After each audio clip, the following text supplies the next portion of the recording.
In this video, I'm going to show you how you can remove opening soon on Shopify, just in case you were confused on how this works.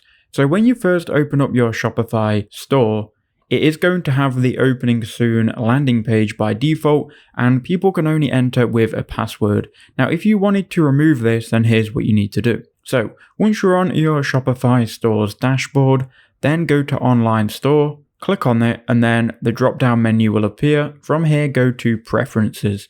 Now what you need to do is scroll down, and here you'll see password protection.